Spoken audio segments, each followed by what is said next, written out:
নমস্কার। গতকাল রাতে আমার এক শিক্ষক বন্ধু, যিনি অত্যন্ত প্রত্যন্ত অঞ্চলে থাকেন এবং তিনি তৃণমূলের বিধায়কও বটে, শুধু বিধায়ক তিনি আজ তৃণমূলের নয়, তার আগেও তিনি অন্য দলের বিধায়ক ছিলেন, অর্থাৎ রাজনীতি করা পোড় খাওয়া একজন মানুষ।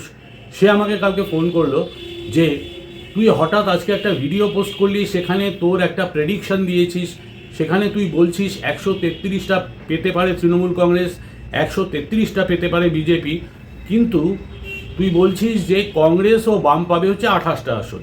সেই 28টা আসনের মধ্যে তুই কি হুমায়ুন কবিরের নতুন দল বা মিমকে অ্যাড করেছিস? তাই আমি বললাম হ্যাঁ অবশ্যই, সবাই মিলে আরও 28টা বড়জোর আসন পাবে। তখন আমাকে বললো আমার রাজনৈতিক বোধ যা বলছে সেটা হচ্ছে এবারের নির্বাচনে একটা বড় ভূমিকা নিতে চলেছে হুমায়ুন কবিরের দল।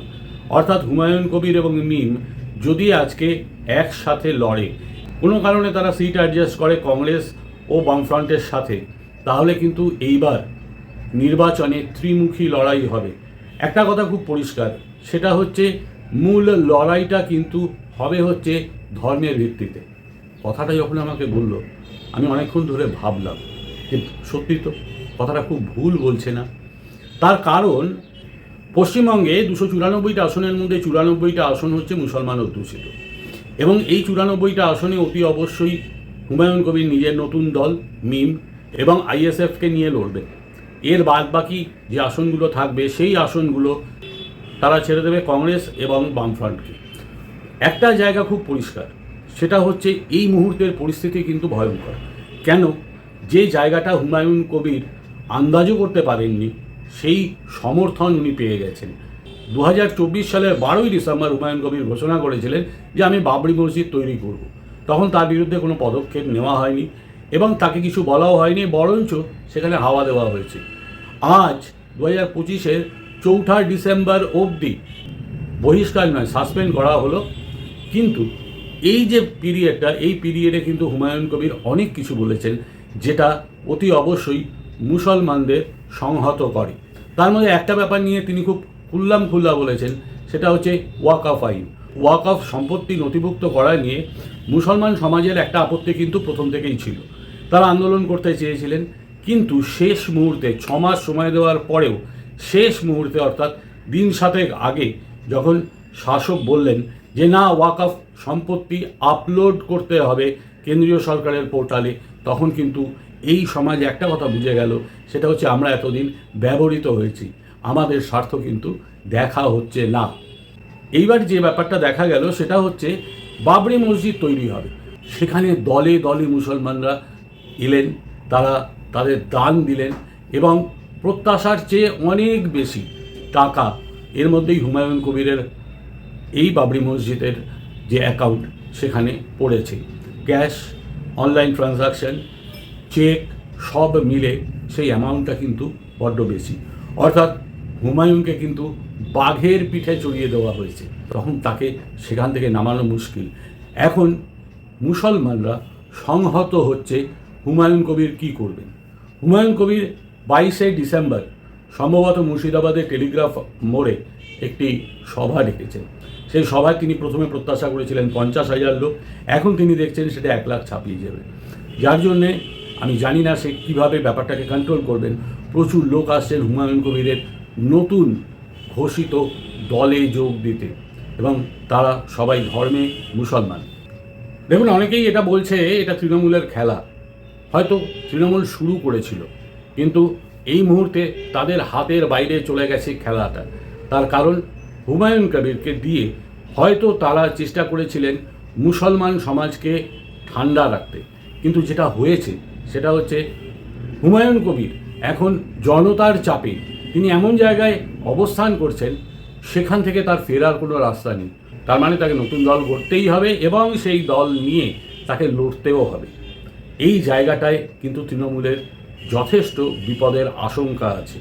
অর্থাৎ তৃণমূল ভোটের 46-47%, 27% হচ্ছে পিওরলি মুসলিম ভোট, এবং সেই ভোটের বড় অংশ যদি বেরিয়ে যায় তাহলে কিন্তু তৃণমূল যথেষ্ট বিপদে পড়বে।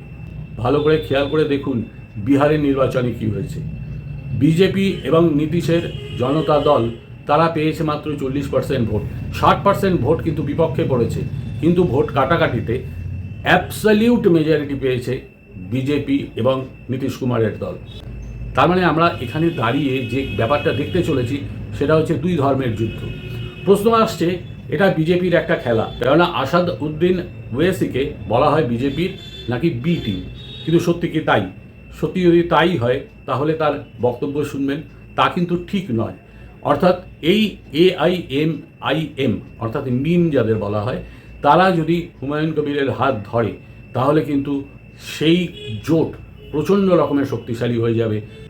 তখন কিন্তু কংগ্রেস বা বাম শক্তি তারা কিন্তু খুব ইররিলেভেন্ট হয়ে যাবে, অর্থাৎ তাদের হাত ধরা ছাড়া অন্য কোনো রাস্তা তারা খুঁজে পাবেন না।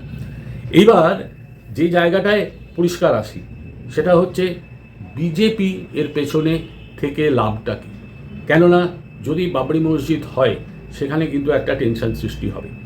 বিজেপি এদের সাথে যে নেই সেটা কিন্তু গতকাল শুভেন্দু অধিকারীর একটি ভিডিওতে পরিষ্কার।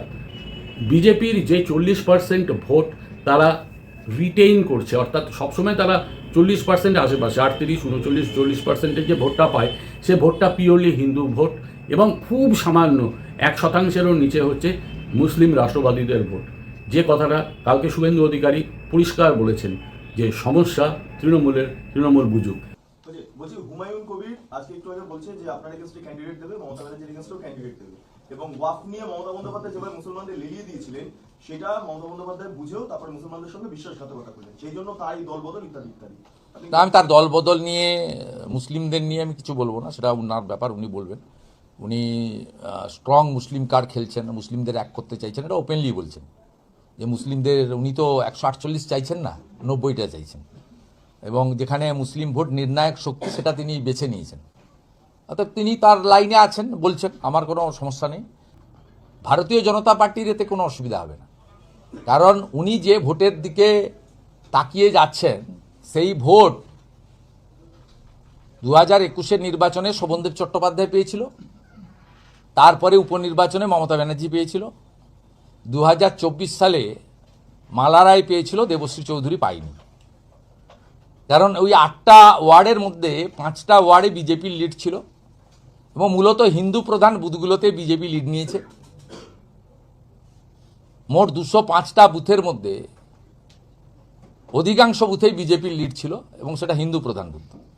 মুসলমান প্রধান বুথগুলোতে 77 নম্বর 78 নম্বর ওয়ার্ডগুলোতে সেখানে তৃণমূল কংগ্রেস বাম্পার লিড নিয়েছে, এবং তৃণমূল কংগ্রেসের মুসলিম এলাকায় লিড ছিল 17,000, বিজেপির হিন্দু এলাকায় লিড ছিল 9,000, 8,000 ভোটের গ্যাপ হয়েছে। অতএব উনি উনার যে কোর ভোট, মুসলিম ভোট, সেটাকে নিতে চাইছেন। সেটা যদি সত্যিকারে তিনি পান তাহলে বিজেপির সঙ্গে আসাউদ্দিন ওয়াইসি এবং হুমায়ুন কবিরের যে কম্বাইন্ড ক্যান্ডিডেট হবে, যা শুনছি, ম্যাচিওর করবে কিনা আমি জানি না, তার সঙ্গে হবে। তৃণমূল ইরেলিভেন্ট ফোর্স হবে। নন্দীগ্রামের ক্ষেত্রে যদি বলা যায়, আমি 1,10,000-এর কাছাকাছি ভোট পেয়েছি, এর মধ্যে মাত্র 400 ভোট মুসলিম ভোট, রাষ্ট্রবাদী মুসলিমরা আমাকে দিয়েছে মাত্র 400। মীনাক্ষী বোন পেয়েছিলেন 6,200, যার মধ্যে 1200 ভোট মুসলিম ভোট ছিল। একটি মুসলিম বুথে সিপিআইএমের লিড ছিল, নয়নান, দাউদপুর গ্রাম পঞ্চায়েত। মমতা বন্দ্যোপাধ্যায় 1,08,000 ভোটের কাছাকাছি পেয়েছিলেন, গ্যাপ ছিল 1,956, এবং সেখানে হিন্দু প্রধান বুথগুলোতে একটি দুটি ছাড়া সব জায়গায় আমার লিড বা বিজেপির লিড ছিল। মুসলমান প্রধান বুথগুলোতে শতকরা 95%, 96% ভোট তৃণমূল অর্থাৎ মমতা ব্যানার্জি পেয়েছিলেন। অতএব সত্যিকারে যদি তিনি মমতা ব্যানার্জির ভোট নিয়ে নিতে পারেন, ওখানেও বিজেপির সঙ্গে হুমায়ুন কবির এবং আসাউদ্দিন ওয়াইসির সম্ভাব্য যে জোট, তার সঙ্গেই হবে। টোটাল কতগুলো আসনে প্রভাব পড়বে? গোটা ওয়েস্ট বেঙ্গলে কতগুলো মুসলিম অধ্যুষিত আসনে প্রভাব পড়বে? বিহারে যেমন প্রভাব পড়েছে, বিহারে তো 24টা আসনে লড়ে মুসলিম প্রধান এলাকায় 5টাতে আসাউদ্দিন ওয়াইসির পার্টি জিতেছে। কংগ্রেস 61টাতে লড়ে 6টা সিট পেয়েছে। আমার যে তৃণমূলের বিধায়ক বন্ধু, তিনি কিন্তু একটা কথা বলেছেন, সেটা হচ্ছে এবারে নির্বাচন হবে ত্রিমুখী, অর্থাৎ হুমায়ুন কবির, মিম বা অন্যান্য বিরোধী দল বিজেপি এবং তৃণমূল। তবে একটা জায়গায় খুব ভয় পাচ্ছি, সেটা হচ্ছে আজকে আমার বাড়িতে প্রচুর গ্রামবাসী এসেছিলেন। তারা কিন্তু বলেছেন, দাদা আর যাই করুন না কেন এবারে তৃণমূলের হয়ে ভোট চাইবেন না। আপনি যখন যে দলেই থাকুন না কেন, আপনাকে আমরা ভোট দিয়েছি, আপনি ভালো মানুষ বলে, কিন্তু তৃণমূলের হয়ে আর দাঁড়াবেন না। তো সে নাকি সন্ন্যাস নেওয়ার কথা ভাবছে, সেটা অবশ্য আমাকে বলল। কিন্তু তার কথাটা আমাকে কিন্তু হন্ট করেছে। কেন হন্ট করেছে? তার পেছনে কারণ হচ্ছে আজকে তৃণমূল যে জায়গায় নিজেদের নিয়ে গেল, তার জন্যে কিন্তু তৃণমূল কংগ্রেসই দায়ী, অন্য কেউ দায়ী নয়।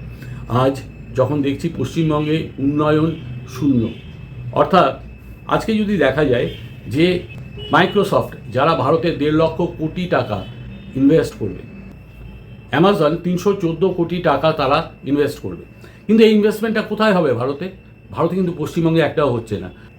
মাইক্রোসফট হচ্ছে অন্ধ্রপ্রদেশে এবং অ্যামাজন হচ্ছে সম্ভবত ব্যাঙ্গালোরে বা তামিলনাড়ুতে।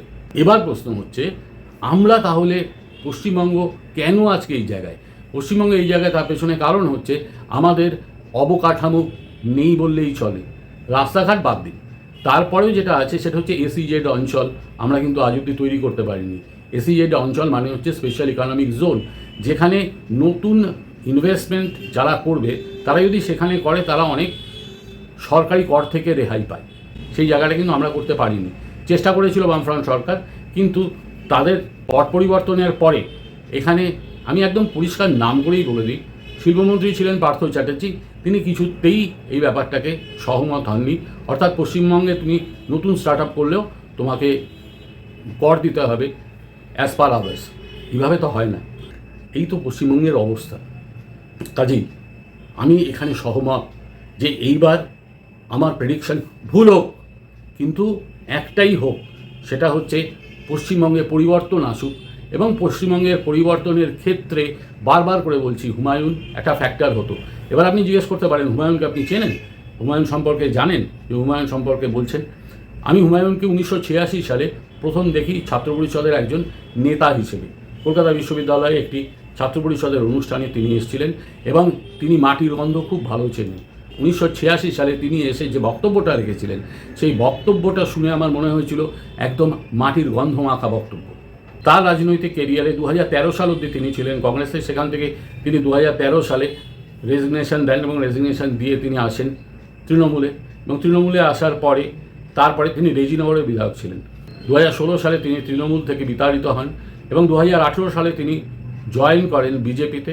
2019 সালে তিনি বহরমপুরে কন্টেস্ট করেন বিজেপি প্রার্থী হিসেবে এবং হেরে যান। 2021 সালে তিনি ফিরে আসেন তৃণমূলে এবং গত 4 ডিসেম্বর তিনি সাসপেন্ড হওয়ার আগে অবধি তৃণমূলেই ছিলেন।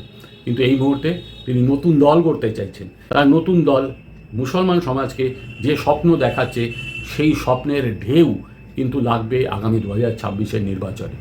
এবং 2026-এর নির্বাচন অত্যন্ত কঠিন হতে যাচ্ছে তৃণমূল কংগ্রেসের পক্ষে। যদি ইতিমধ্যে মমতা বন্দ্যোপাধ্যায় তার ম্যাজিক না দেখাতে পারেন, জানি না কতটা সম্ভব হবে তার ম্যাজিক দেখানো। তবে আজ তার হাত থেকে খেলা কিন্তু অনেক বাইরে চলে গেছে। আজ বারবার করে বলছি, তৃণমূলের ভেতরেও যারা তৃণমূলের নেতৃত্ব দিচ্ছেন তারাও বেশ শঙ্কিত। কিন্তু একথা ঠিক যে আমি ব্যক্তিগতভাবে অসাম্প্রদায়িকতার পক্ষে। আমি কখনো চাই না যে সরকার মন্দির মসজিদ তৈরি করুক, বা আমি কখনো চাই না একটা মসজিদ গড়ার জন্যে আমাদের রাজনৈতিক চিন্তাভাবনা তার পেছনে চলে যাক। এই জায়গাটা আমাদের পক্ষে অত্যন্ত ব্যথার, অত্যন্ত কঠিন। তবে একটা কথাই এখানে আমার ব্যক্তিগতভাবে মনে হয়, এই মুহূর্তে বিরোধী দলদের এক জায়গায় আসা উচিত।